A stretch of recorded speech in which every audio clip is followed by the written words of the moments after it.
వర్ణ విభజనంలో తరువాత భాగం ఏమిటంటే అవర్ణత. అవర్ణత అంటే ఏమిటంటే వర్ణ విభజనాన్ని తగ్గించేటువంటి కానీ లేదా నివారించేటువంటి పద్ధతిని అవర్ణత అంటాం. అంటే ఈ పద్ధతి ద్వారా కటకాలలో ఉండేటువంటి వర్ణ విభజనాన్ని మనం తగ్గిస్తామన్నమాట. ఇక్కడ మనం ఇంతకు ముందే చెప్పుకున్నాం, ఒక కుంభాకార కటకం తీసుకున్నట్లయితే కుంభాకార కటకానికి వర్ణ విభజనం అనేటువంటిది ధనాత్మకంగా ఉంటుంది, అంటే పాజిటివ్ అన్నమాట.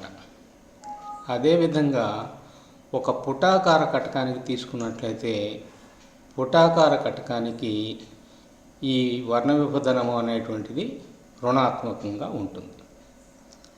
ఈ కారణంగా ఒకటి ధనాత్మకము ఇంకొకటి రుణాత్మకము అయినప్పుడు వాటి పరిమాణాలను కూడా సమానంగా అయ్యేటట్లు కనుక చేసి ఒక కుంభాకార కటకాన్ని ఒక పుటాకార కటకాన్ని తీసుకొని ఆ కటకాల యొక్క సంయోగాన్ని కనుక ఉపయోగించినట్లయితే అప్పుడు వర్ణ విభజనం అనేటువంటిది తగ్గిపోవడం కానీ లేదా నివారించడం కానీ జరుగుతుంది.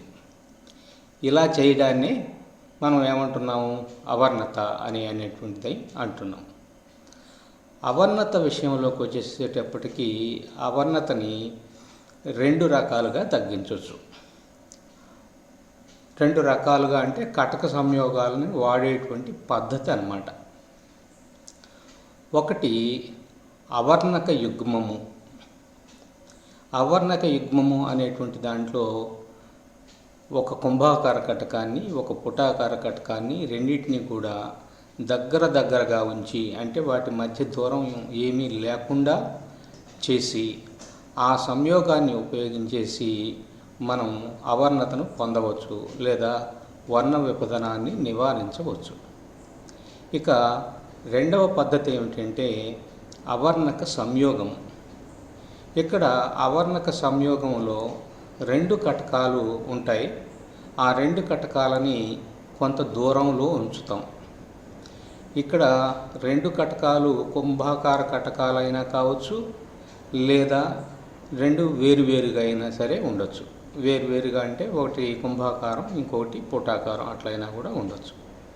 ఇప్పుడు మనం మొదటి సందర్భం తీసుకుందాం. మొదటి సందర్భం అంటే ఏమిటంటే అవర్ణక యుగ్మము. ఇప్పుడే కదా అనుకున్నాం మనం, ఒక కుంభాకార కటకాన్ని ఒక పుటాకార కటకాన్ని వాటి తలాలు స్పృశించేటట్లు ఉంచి ఆ సంయోగం ఉపయోగించి వర్ణ విభజనాన్ని గనక తగ్గించడం కానీ లేదా నివారించడం కానీ చేసినట్లయితే ఆ సంయోగాన్ని మనం ఏమంటామంటే అవర్ణక యుగ్మము అని అంటామన్నమాట. సాధారణంగా ఇట్లాంటి అవర్ణక యుగ్మాలని దూరదర్శినులలో కానీ లేదా సూక్ష్మదర్శినులలో కానీ వస్తు కటకంగా వాడేటువంటి కటకంలో వాడతారన్నమాట. ఇక్కడ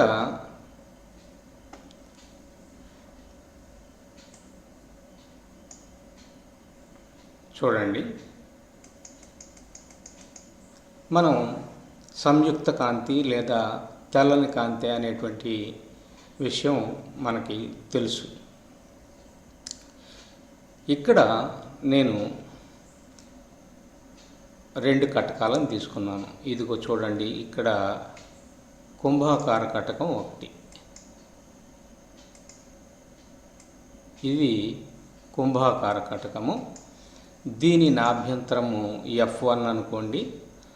అట్లనే దీని విక్షేపణ సామర్థ్యము ω1 అనుకోండి. ఇది కుంభాకార కటకం. తర్వాత ఇక రెండవ కటకం, ఇది చూడండి, ఈ కటకం తీసుకున్నట్లయితే ఇది పుటాకార కటకం. ఈ కటకానికి నాభ్యంతరం F2 ఉన్నది. తర్వాత అట్లనే దీని విక్షేపణ సామర్థ్యం తీసుకున్నట్లయితే ఒమేగా 2 ఉన్నది. విక్షేపణ సామర్థ్యం అంటే మీకు తెలిసిందే, μ2 మైనస్ μ1 బై μ1 మైనస్ 1, ఇది తెలిసిందే కదా. ఇప్పుడు మనం ఈ రెండు కటకాల్లో ఏదో ఒక కటకాన్ని ఉపయోగించి ఆ కటకం మీద కనుక తెల్లటి కాంతి కనుక వచ్చి పతనమైనట్లయితే అప్పుడు కటకం రెండవ వైపున ఏమైపోతుందంటే వేరు రంగులు వేరు చోట్ల కేంద్రీకృతం అవుతాయి. అంటే మనకి ఏమొస్తుంది, వర్ణ విపదనం వస్తుంది. అయితే ఇప్పుడు కటక సంయోగాన్ని ఉపయోగించేసి మనం అవర్ణకత లేదా అవర్ణత అనేటువంటి దాన్ని మనం పొందుతున్నాం కాబట్టి, దీంట్లో వర్ణ విభజనం లేదు కాబట్టి ఈ కటక సంయోగం తీసుకున్నట్లయితే, అంటే ఈ రెండు కటకాల యొక్క కాంబినేషన్ తీసుకున్నట్లయితే దాని నాభ్యంతరం ఎట్లా ఉండాలి అంటే స్థిరంగా ఉండాలి. అంటే ఉదాహరణకి ఇప్పుడు దీనిది F1 నాభ్యంతరము, ఈ రెండవ కటకాంది F2 నాభ్యంతరం అయిందనుకోండి. ఇప్పుడు ఈ రెండింటి యొక్క సంయోగం తీసుకున్నట్లయితే క్యాపిటల్ F అనుకోండి. క్యాపిటల్ F అనేటువంటిది ఏమవుతుందంటే స్థిర రాశి అవుతుంది. F1 F2లో అనేటువంటివి రెండు చరరాశులు అవుతాయి, అంటే మారేటువంటి రాశులు లేదా వేరియబుల్స్. ఇందువల్ల F1 F2లు రెండు రంగును బట్టి మారుతున్నాయి, క్యాపిటల్ F అనేటువంటిది రంగును బట్టి మారడం లేదన్నమాట. తర్వాత ఇక్కడ చూడండి, మనం ఇంతకుముందే చెప్పుకున్నాం ఈ చాప్టర్లో కటక కారుణ సమీకరణము అనేటువంటిది ఎంత ఇంపార్టెంట్ అయినటువంటిదో. ఇక్కడ చూడండి, మనం జనరల్గా కటక కారుణ సమీకరణం రాయండి. కటక కారుణ సమీకరణం ఏమిటి? 1/f = μ - 1 × 1/r1 - 1/r2. ఇక్కడ F అనేటువంటిది ఏమిటంటే సాధారణ నాభ్యంతరము, మ్యూ అనేటువంటిది సాధారణమైనటువంటి వక్రీభవన గుణకము, తరువాత కటకము యొక్క మొదటి తలము యొక్క వక్రతా వ్యాసార్థము R1, రెండవ తలము యొక్క వక్రతా వ్యాసార్థము R2. వీటి యొక్క నిర్వచనాలన్నీ కూడా మనం ఇంతకుముందు క్లాసుల్లో చెప్పుకున్నాం. ఇప్పుడు నేను ఈ కటక కారుణ సమీకరణం ఉన్నదే, ఈ సమీకరణాన్ని డిఫరెన్షియేట్ చేస్తాను. ఇక్కడ చరరాశులు ఏమిటి, స్థిర రాశులు ఏమిటంటే R1, R2 అనేటువంటివి రెండు కూడా కటకానికి సంబంధించిన వక్రతా వ్యాసార్థాలు కాబట్టి అవి రంగును బట్టి మారవు, కాబట్టి ఇవి రెండు కూడా స్థిర రాశులు అవుతాయి. ఇక F అనేటువంటిది రంగును బట్టి మారుతుంది, మ్యూ అనేటువంటిది కూడా రంగును బట్టి మారుతుంది, కాబట్టి ఇవి రెండు కూడా చరరాశులు అవుతాయి. అందువల్ల ఒకటవ సమీకరణాన్ని డిఫరెన్షియేట్ చేసినప్పుడు 1/f యొక్క డిఫరెన్షియల్ చూడండి, ఇక్కడ డిఫరెన్షియల్ ఆఫ్ 1/f = μ - 1లో 1 కాన్స్టెంట్ కాబట్టి మ్యూని డిఫరెన్షియేట్ చేస్తే dμ వస్తుంది. కాబట్టి dμ into constant 1/r1 - 1/r2. ఈ ఈక్వేషన్ని రెండవ సమీకరణంగా తీసుకోండి. ఇప్పుడు రెండవ సమీకరణాన్ని ఒకటవ సమీకరణం చేత భాగిద్దాం. రెండవ సమీకరణం అంటే ఇది, దీన్ని ఇదిగో ఈ సమీకరణం చేత భాగించండి. అట్లా భాగించినట్లయితే 1/r1 - 1/r2, ఈ పై సమీకరణంలో ఉండేటువంటి 1/r1 - 1/r2 ఇవి రెండు కూడా ఒకదానికొకటి క్యాన్సిల్ అయిపోతాయి అన్నమాట. క్యాన్సిల్ అయిపోయినప్పుడు అప్పుడు మనకు వచ్చేటువంటి సమీకరణం ఏమిటంటే F into differential of 1/f = dμ/μ - 1. ఇక్కడ మ్యూ అనేటువంటిది ఏమిటంటే వక్రీభవన గుణకంలో ఉండేటువంటి మార్పు. వక్రీభవన గుణకంలో ఉండేటువంటి మార్పు అంటే మనకి ఇంతకుముందు తెలిసిన విషయం ఏమిటంటే μ2 - μ1, అంటే dμ అనేటువంటిది రాసిన లేదా μ2 - μ1 అనేది రాసిన అవి రెండు కూడా ఒకటే అర్థాన్ని ఇస్తాయి. మనకి μ2 - μ1/μ-1 అనేటువంటిది ఏమి ఇచ్చిందంటే ఒమేగా అనేటువంటిది ఏమిటి, విక్షేపణ సామర్థ్యము, ఆ సామర్థ్యాన్ని ఇచ్చింది. ఇప్పుడు dμ/μ-1కు బదులుగా మనం ఏం రాసుకోవచ్చు అంటే ఒమేగా విక్షేపణ సామర్థ్యము అనేటువంటిది రాసుకోవచ్చు అన్నమాట. అట్లా రాసుకున్నట్లయితే చూడండి ఇక్కడ D mu by mu minus 1 is equal to omega కటక పదార్థం యొక్క విక్షేపణ సామర్థ్యము. అది కనుక రాసినట్లయితే F into differential of 1/f is equal to omega అనేది వచ్చింది. ఇప్పుడు differential of 1/f is equal to omega by F అనేటువంటిది వస్తుంది. కాబట్టి 1/f యొక్క డిఫరెన్షియల్ దేనికి సమానం అవుతుందంటే కటక పదార్థం యొక్క విక్షేపణ సామర్థ్యానికి ఆ కటకం యొక్క నాభ్యంతరానికి ఉండేటువంటి నిష్పత్తికి సమానమవుతుందన్నమాట. ఈ సమీకరణాన్ని మనం 3 అందాము. ఇప్పుడు ఇదే సమీకరణాన్ని మనం మొదటి కటకానికి, రెండవ కటకానికి, అదేవిధంగా కటక సంయోగానికి కూడా నేను ఉపయోగిస్తాను. తర్వాత ఇక్కడ 2 కటకాలు ఉన్నాయి. కటకాల మధ్య దూరం ఎంత ఉన్నది? ఇదిగో ఇక్కడ చూడండి. ఇక్కడ తీసుకున్నట్లయితే 2 కటకాలు ఉన్నాయి. కటకాల మధ్య దూరం ఎంత ఉన్నదంటే ఏమీ లేదు, 0 అన్నమాట. ఇప్పుడు ఈ 2 కటకాలు అంటే F1 నాభ్యంతరము, F2 నాభ్యంతరం ఉండేటువంటి ఈ 2 కటకాల యొక్క సంయోగ నాభ్యంతరము క్యాపిటల్ F అని అనుకుంటే, ఇందాక అనుకున్నాం కదా రెండింటిని కలిపినప్పుడు వచ్చేటువంటి నాభ్యంతరం, దాన్ని మనం క్యాపిటల్ ఎఫ్ అని అనుకున్నట్లయితే అప్పుడు ఈ కటక సంయోగ నాభ్యంతరానికి విడివిడిగా కటకాల యొక్క నాభ్యంతరాలకి ఉండేటువంటి సంబంధం ఏమిటంటే 1/f is equal to 1/f1 plus 1/f2 అనేటువంటిది వస్తుంది. 1/f is equal to 1/f1 plus 1/f2. ఈ ఎఫ్ అనేటువంటిది మనకి ఎలా ఉండాలి అని అనుకుంటున్నామంటే ఇది స్థిరంగా ఉండాలి. అన్ని రంగులకు కూడా ఒకే చోట వచ్చేసి కేంద్రీకృతం కావాలి. అంటే కటక సంయోగానికి నాభ్యంతరం మాత్రం స్థిరంగా ఉండాలి. అందువల్ల క్యాపిటల్ ఎఫ్ అనేటువంటిది స్థిర రాశి. అయితే మనం తీసుకున్న 2 విడివిడి కటకాలు వాటికి ఏముంది? వర్ణ విపదనం ఉన్నది. వర్ణ విపదనం ఉన్నది కాబట్టి వేరు వేరు రంగులు వేరు వేరు చోట్ల కలుసుకుంటున్నాయి. కాబట్టి దీనికి నాభ్యంతరం మారిపోతుంటుంది. అట్లనే F2 నా విలువ కూడా ఏమైపోతుంది? మారిపోతూ ఉంటుంది. ఆ కారణంగా F1 F2లో అనేటువంటివి 2 కూడా చరరాశులు అంటే వేరియబుల్స్ అవుతాయి. క్యాపిటల్ ఎఫ్ అనేటువంటిది స్థిర రాశి అవుతుందన్నమాట. ఇప్పుడు దీన్ని మనం 4వ సమీకరణం అనండి. ఈ 4వ సమీకరణాన్ని మళ్ళీ డిఫరెన్షియేట్ చేస్తున్నాం, అంటే అవకలనం చేస్తున్నాం అన్నమాట. ఇది కనుక అవకలనం కనుక చేసినట్లయితే differential of 1/F is equal to differential of 1/F1 plus differential of 1/F2.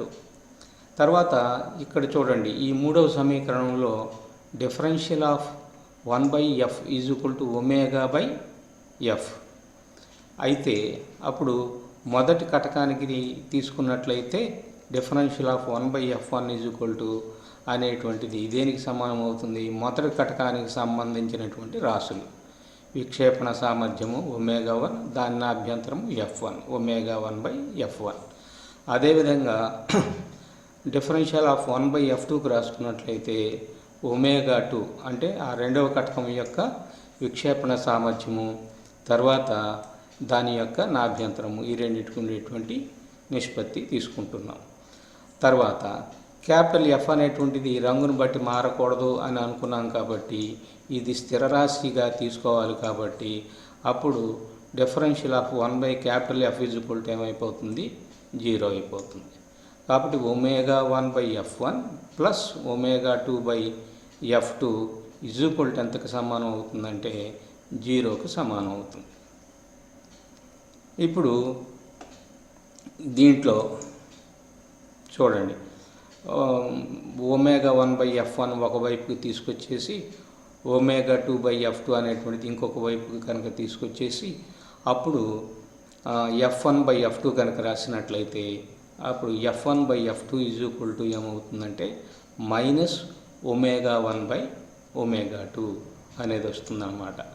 ఇప్పుడు F1 అనేటువంటిది మొదటి కటకం యొక్క నాభ్యంతరము, F2 అనేటువంటిది 2వ కటకం యొక్క నా అభ్యంతరము. అదేవిధంగా ఒమేగా 1 ఒమేగా 2లు 1, 2 కటకాల యొక్క విక్షేపణ సామర్థ్యాలు. అయితే ఈ విక్షేపణ సామర్థ్యాలు ఒమేగా 1 ఒమేగా 2 ఈ రెండూ కూడా ధనాత్మకంగానే ఉంటాయి. కానీ ఇక్కడ మైనస్ సైన్ వచ్చింది. అంటే ఈ మైనస్ సైన్ ఎటు ఉంటే సరిపోతుంది, ఈ లెఫ్ట్ సైడ్ ఉంటే సరిపోతుంది అన్నమాట. ఇక్కడ F1 F2లలో ఒకటి ప్లస్ కావాలి, ఒకటి మైనస్ కావాలి. ఒకవేళ F1 F2 రెండు ప్లస్ అయినా ప్లస్ ఉంటుంది, రెండు మైనస్ అయినా కూడా మైనస్ ఉంటుంది. మైనస్ అంటే పుటాకార కటకం అని, ప్లస్ అంటే ఏమిటి, కుంభాకార కటకం అని అర్థం. ఇప్పుడు ఈ నెగటివ్ సైన్ ఇటువైపు ఉన్నదంటే ఉన్న రెండు కటకాలలో ఒకటి కుంభాకార కటకం అవుతుంది, ఇంకొకటి ఏమవుతుందంటే పుటాకార కటకం అవుతుంది. కాబట్టి ఒక కుంభాకార కటకాన్ని ఒక పుటాకార కటకాన్ని తీసుకొని వాటిని స్పృశిస్తూ ఉండేటట్లుగా, అంటే వాటి మధ్య దూరం లేకుండా కలిసి ఉండేటట్లుగా గనక ఉంచి వాటి యొక్క విక్షేపణ సామర్థ్యాల నిష్పత్తి, తరువాత వాటి యొక్క నాభ్యంతరాల నిష్పత్తి సమానంగా ఉండేటట్లుగా గనక తీసుకున్నట్లయితే అప్పుడు వర్ణ విభజనం అనేటువంటిది పూర్తిగా నివారించబడుతుంది. దీన్నే మనం ఏమంటున్నాము, అవర్ణత అని అంటున్నాం. ఇక రెండవ సందర్భం ఒకటి ఉన్నది. రెండవ సందర్భం ఏమిటంటే అవర్ణతను పొందడానికి కటక సంయోగాన్ని, ఇందాక రెండు కటకాలని కూడా రెండు స్పృశిస్తూ ఉండేటట్లుగా పెట్టాం. కానీ ఇక్కడికి వచ్చేటప్పటికి ఏమిటంటే రెండు కటకాలని కొంత దూరంలో ఉంచుతామన్నమాట. అవునా? ఇది కూడా అవర్ణకత కిందకే వచ్చేస్తుంది. కాకపోతే దానికి దీనికి కొంత తేడా చూపించగలగాలి. కాబట్టి దీన్ని మనం సంయోగము, అవర్ణక సంయోగము అనే పదం వాడాం. ఇక్కడ రెండు కటకాలని తీసుకుందాం. ఇదిగో చూడండి, ఈ బొమ్మ చూడండి. ఈ బొమ్మలో ఇది ఒక అక్షంగా తీసుకోండి. ఇక్కడ అక్షం అంటే నా ఉద్దేశంలో మొదటి కటకం యొక్క ముఖ్యాక్షము, రెండవ కటకము యొక్క ముఖ్యాక్షము, ఆ రెండు ముఖ్యాక్షాలు కలిసే రకంగా, అంటే ఒకే రేఖ మీద ఉండేటట్లుగా తీసుకున్నట్లయితే అప్పుడు అవి ఏక అక్షీయంగా ఉన్నాయి అని అంటారు. కాబట్టి ఏక అక్షీయము అంటే అర్థం ఏమిటంటే మొదటి కటకము యొక్క ముఖ్యాక్షము లేదా ప్రధానాక్షము, అదేవిధంగా రెండవ కటకము యొక్క ముఖ్యాక్షము లేదా ప్రధానాక్షము రెండూ కూడా ఒకే రేఖ మీద ఉన్నాయి, ఇట్లా ఉన్నాయి. ఈ కటకాన్ని L1 అని, ఈ కటకాన్ని L2 అని అందాం. ఈ రెండు కటకాలని మనం ఇదిగో x అనే దూరంతో సూచించాం. అంటే x దూరంలో L1 అనేటువంటి ఒక కుంభాకార కటకము, L2 అనేటువంటి ఇంకొక కుంభాకార కటకము, రెండు కటకాలు ఉంచాం ఏకాక్షీయంగా. తర్వాత ఈ మొదటి కటకం యొక్క నాభ్యంతరం ఎంత అనుకుందామంటే F1 అనుకుందాము, రెండవ కటకం యొక్క నాభ్యంతరము F2 అని అనుకోండి. తర్వాత ఇప్పుడు మళ్ళీ మొదటి విషయమే ఏమిటది, కటకకారుని సమీకరణము. జనరల్గా కటకానికి మనం రాసేటువంటి కటకకారుని సమీకరణం 1/f = μ - 1 × 1/r1 - 1/r2. ఈ అర్థాలు ఇంతకుముందు ఆల్రెడీ మనం చెప్పినవే. ఎఫ్ అంటే ఏమిటి, కటకం యొక్క నాభ్యంతరము. మ్యూ అంటే ఏమిటి, వక్రీభవన గుణకము. R1 R2 అనేటువంటివి కటకం యొక్క రెండు తలాల యొక్క వక్రత వ్యాసార్థాలు ఇవి. ఇప్పుడు ఈ ఉత్పాదనలో కూడా మొదటి సగభాగం పైన మనం అవర్ణక యుగ్మానికి వాడాం కదా, ఎట్లయితే ఉన్నదో ఇక్కడ కూడా డిట్టో అట్లనే ఉంటుంది, ఏమీ తేడా ఉండదు అన్నమాట. చూడండి, ఇప్పుడు ఈ ఈక్వేషన్ 1ని అవకలనం చేసాం, అంటే డిఫరెన్షియేట్ చేసాం. చేస్తే differential of 1/f = dμ × 1/r1 - 1/r2. Already నేను పైన ఎక్స్ప్లెయిన్ చేశాను కాబట్టి దీన్ని అంతా మళ్ళీ క్లియర్గా ఎక్స్ప్లెయిన్ చేయాల్సినంత అవసరం ఉండదని నేను అనుకుంటున్నాను. అందుకని కొంచెం స్పీడ్గా చెప్పేస్తాను. కాబట్టి differential of 1/f is equal to d mu into 1/r1 minus 1/r2. ఇంతకుముందు లాగానే మళ్ళీ రెండవ సమీకరణాన్ని అంటే ఈ సమీకరణాన్ని ఒకటో సమీకరణం చేత భాగిస్తే అప్పుడు f into differential of 1/f is equal to d mu by mu minus 1 అనేటువంటిది వస్తుంది. తర్వాత ఇంతకుముందు మళ్ళీ మనం చెప్పుకున్నాం d mu is equal to అర్థం ఏమిటి, mu2 మైనస్ mu1. అప్పుడు d mu by mu minus 1 అనేటువంటిది ఏమిస్తుందంటే కటక పదార్థం యొక్క విక్షేపణ సామర్థ్యాన్ని ఇస్తుంది. కాబట్టి దీనికి బదులుగా మనం ఏం రాసుకోవచ్చు, ఒమేగా అనేటువంటిది రాసుకోవచ్చు. అప్పుడు f into differential of 1/f is equal to omega or differential of 1/f is equal to omega by f. ఇది ఈక్వేషన్ 3 అనండి. ఇది అయిపోయిన తర్వాత ఇందాక మళ్ళీ దేనికి రాసాం, ఇదే సమీకరణాన్ని వేటిలో ప్రతిక్షేపించామంటే రెండు విడివిడి కటకాలకి ప్రతిక్షేపించాం. ఇప్పుడు ఇక్కడ కూడా మళ్ళీ అదేవిధంగా రెండు విడివిడి కటకాలకి రాద్దాం. ఇప్పుడు ఇందాకైతే 1/f is equal to 1/f1 plus 1/f2 అనే వరకే ఉన్నది. కటకాల మధ్య దూరం లేదు కాబట్టి ఇంతటితోటి ఆగిపోయింది సమీకరణం. ఎక్కడి నుంచి ఎక్కడి వరకు, ఇక్కడి నుంచి ఇక్కడ వరకు ఆగిపోయింది. కానీ ఇక్కడికి వచ్చేసేటప్పటికి రెండు కటకాల మధ్య దూరం కొంత ఉన్నప్పుడు అప్పుడు సమీకరణం ఎట్లా వస్తుందంటే 1/F. క్యాపిటల్ F అనేటువంటిది ఏమిటి, కటక సంయోగము యొక్క నాభ్యంతరం. మొదటి కటకం యొక్క నాభ్యంతరం దాని విలోమం, రెండవ కటకం యొక్క నాభ్యంతరం దాని విలోమం. అర్థమవుతుంది కదా. కాబట్టి 1/F1 plus 1/F2 minus x/F1 F2. x అనేటువంటిది కటకాల మధ్య ఉండేటువంటి దూరం. పైలాగానే ఇప్పుడు కూడా మళ్ళీ ఈ సమీకరణాన్ని మనం డిఫరెన్షియేట్ చేస్తాం. ఇక్కడ F1 అనేటువంటిది చరరాశి రంగును బట్టి మారిపోతుంది, F2 అనేటువంటిది చరరాశి రంగును బట్టి మారిపోతుంది. కాబట్టి ఇది కూడా రంగును బట్టి మారిపోతుంది. అప్పుడు మనం అవర్ణకత పొందాలంటే అన్నట్లయితే ఫైనల్గా ఉండేటువంటి తుది నాభ్యంతరం కటక సంయోగం యొక్క నాభ్యంతరం స్థిరంగా ఉండాలి. కాబట్టి ఇది కటక సంయోగం యొక్క నాభ్యంతరం కాబట్టి క్యాపిటల్ F అనేటువంటిది ఇది స్థిర రాశి. సో F అనేటువంటిది కాన్స్టెంట్, F1 F2లు అనేటువంటివి రెండు కూడా వేరియబుల్స్ అన్నమాట. దీనికి అనుగుణంగా మనం ఇక్కడ డిఫరెన్షియేట్ చేయాలి. ఇదిగో చూడండి, ఇక్కడ డిఫరెన్షియేట్ చేసాం. Differential of 1/F is equal to 1/F. This is equal to differential of 1/F1 plus differential of 1/F2. దీంట్లో F1 F2లు రెండు ఉన్నాయి కాబట్టి x/F2 అనేటువంటిది స్థిరాంకంగా తీసుకొని 1/Fకి మళ్ళీ డిఫరెన్షియల్ రాసాము. అదే రకంగా మైనస్ x/F1ని స్థిరంగా తీసుకొని 1/F2కి డిఫరెన్షియల్ రాసాము అన్నమాట. ఇలాగా వచ్చిన తర్వాత ఈ క్యాపిటల్ F అనేటువంటిది ఏమన్నాము, స్థిరాంకం అన్నాం కాబట్టి 1/F కూడా ఏమవుతుంది, స్థిరాంకం అవుతుంది. అందువల్ల దాని డిఫరెన్షియల్ ఏమైంది, 0 అయిపోయింది అన్నమాట. తర్వాత మొదటి దానికి దాని విలువ రాస్తే ఒమేగా 1/F1, రెండవ దానికి రాసినట్లయితే omega 2/F2 minus x/F2 into differential of 1/F1 is equal to omega 1/F1 ఇక్కడ రాసాం.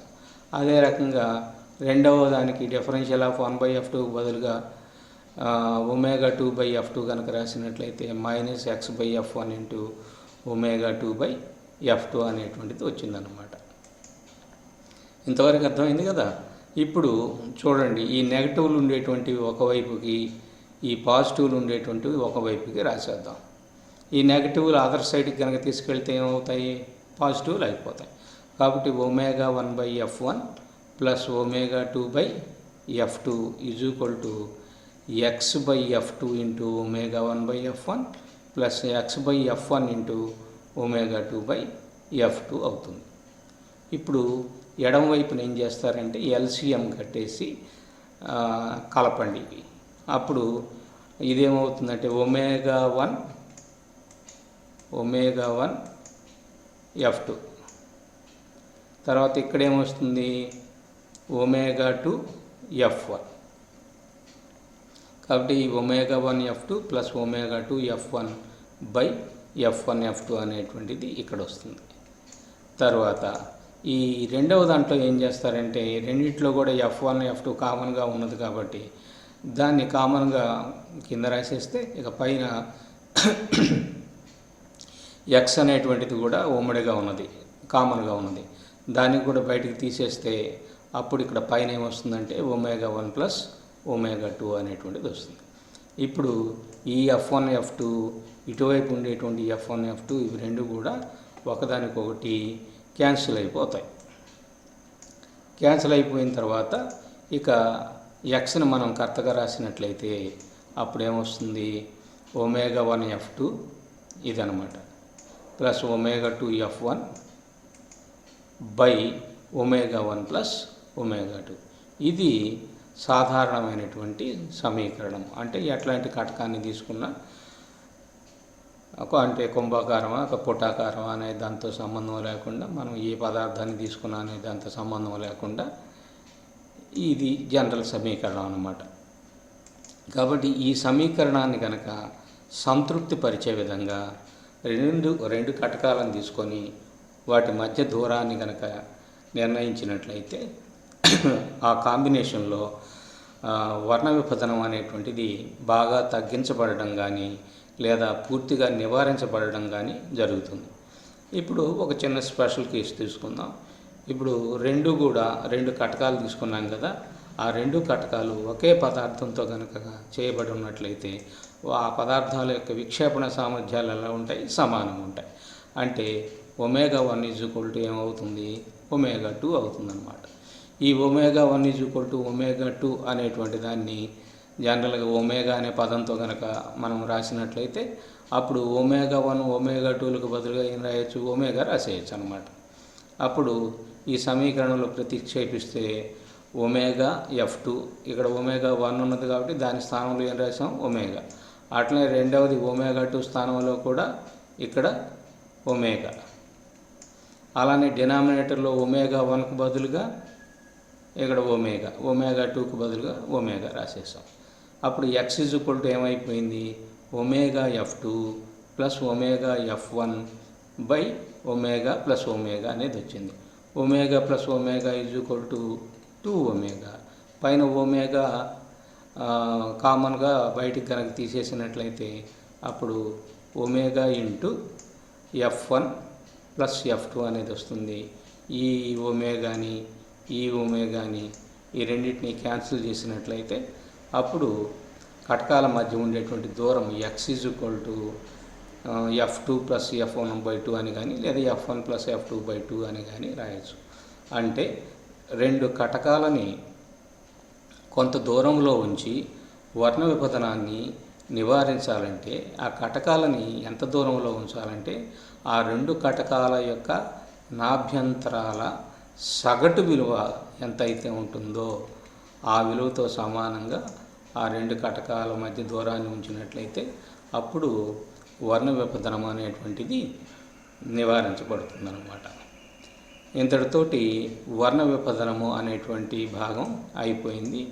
తర్వాత దృక్సాధనాల వల్ల వచ్చేటువంటి దోషాలు లేదా విభజనాలు ఏమిటి అనే విషయాన్ని మనం నెక్స్ట్ క్లాస్లో చదువుకుందాం. Thank you.